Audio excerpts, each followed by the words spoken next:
Hi. Just like my last video, I this time like to talk about the Bong Sau. And like the last video, once again, let's say you learned the Bong Sau already, and you've accustomed to do the Bong Sau because somebody says to you, get in the groups of two in your class and say, he gives you a punch, you do Bong Sau. He gives you a punch, you do Bong Sau, right? And you even practice the Bong Sau. So now how do we use this? So you get the idea, you think because of so much practice of somebody punching you, and when you see the punch coming, you do a bong. You see the punch coming, you do a bong. And once again, that's good in practice, but in application, it is completely wrong once again. Because if you see a punch coming, why would you do a bong and then a lop and then... That's just ridiculous. That's just too long. I mean, if you do see the punch coming, you're just going to punch them. That is your number one goal, is that when they punch you, you punch them at the same time, and you punch them quicker and faster than they can punch you. That is the mindset that you need to be with your head when you're sparring or fighting in application. You don't want to have your bong trying to chase the hand and try to bong the punch, because then you're too slow. You're following his actions, and you're going to get hit by the second punch for sure. So let's go into it. How do you produce a Bong Sau? The answer is you don't. Bong Sau is not something that you produce. The Bong Sau is something that is produced by your opponent. They decide whether or not you're going to do a Bong Sau, because they make you do a Bong Sau, and what kind of Bong Sau also depends on what your opponent does to you. You don't decide this at all. So your objective is to punch. That's your objective. If nothing is in the way, you punch. That's your target all the time. Now, if you punch and he happened to throw a left, let's say in this scenario, they throw a left and you punch. It happens to intercept their left hand as you're punching and they're punching you. What you do is you still punch. And more or less likely, when you intercept their left punching you at the same time, you would, because your hand is relaxed, you would actually open up into a palm. Because what happens is when you're going forward, when there's a force that goes like this, your palm just naturally opens up. And even though that he's trying to pack some of the power away from your attack, it puts your arm right in the center, which gives you even more power.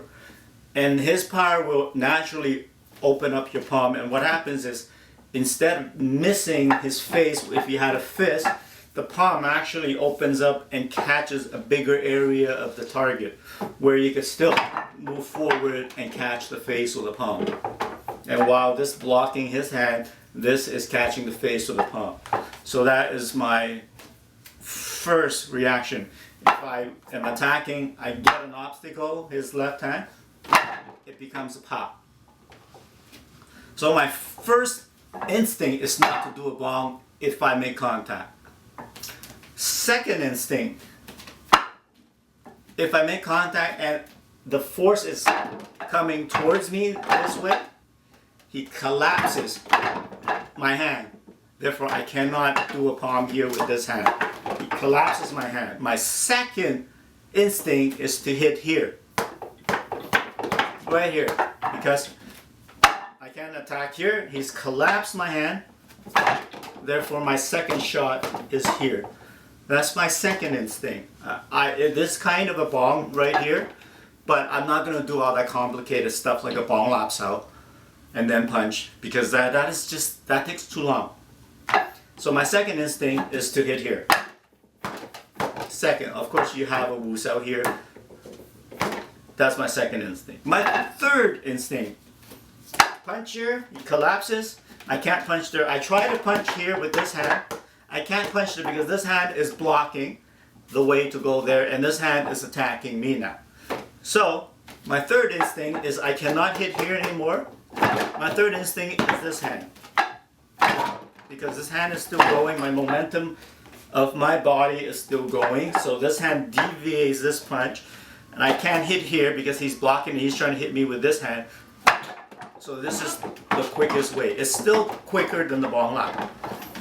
So this one, I can't hit here, I cannot hit here. Therefore I use this hand to hit here. So that's my third instinct. And only the fourth instinct where I can hit here, I cannot hit here, and he pushes me so far that he pivots my body this way. Every reaction is an opposite and equal reaction, because now that he pushes my arm and now my arm is tied in to my core with the elbow. When he pushes further, he actually swings and helps my U-mount to pivot. Because he helped my U-mount to pivot, I see, oh, not just here I can attack, but when I'm attacking here, I hit still this same arm that's attacking me at the same time, and I cannot attack here now.